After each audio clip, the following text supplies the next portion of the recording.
Alright, so we need to talk about oil and how it's about to affect the entire world, but specifically Australia, because we're in a more vulnerable position than most people realise. The situation is this. The US launched strikes on Iran, which led to the closure of one of the world's most critical oil shipping routes. There's been a lot of back and forth ever since then, and the result of oils have spiked hard.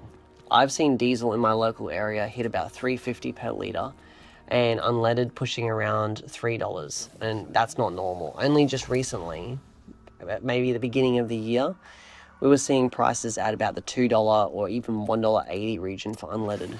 Now, Australia is in a uniquely bad position here. Unlike most developed nations, we have almost no domestic refining capacity.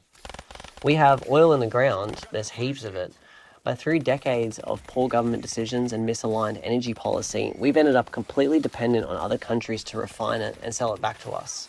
I won't go deep into the politics of that today, I just want to say it's a serious problem that needs serious accountability. Anyway, this channel is about investing, so let's talk about that and how you can actually position yourself to benefit from this situation rather than be a victim of it. Number one, the food and agricultural industry.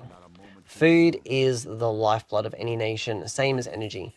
We're already seeing upticks in companies like Coles and Woolworths as consumers stockpile and shift spending habits.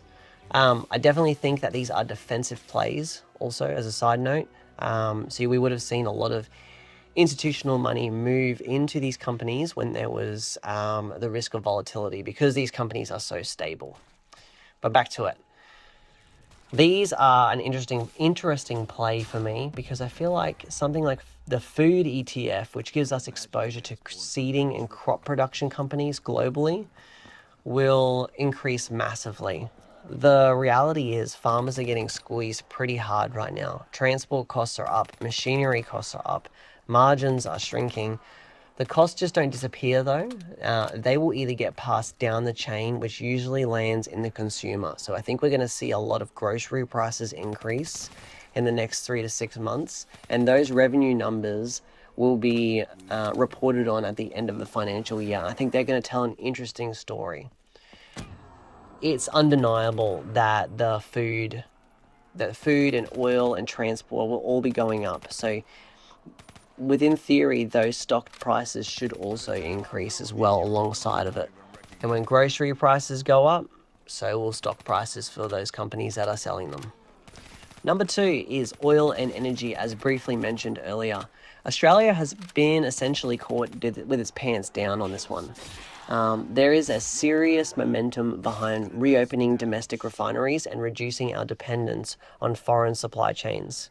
Coupled with the push of tax of overseas miners and Australian resources, I think this creates a real catalyst for energy companies like Ampol, Resilient Energy, and ETFs like Fuel and URNM, as countries, including ours, either double down on oil infrastructure or accelerate into nuclear and alternative energy.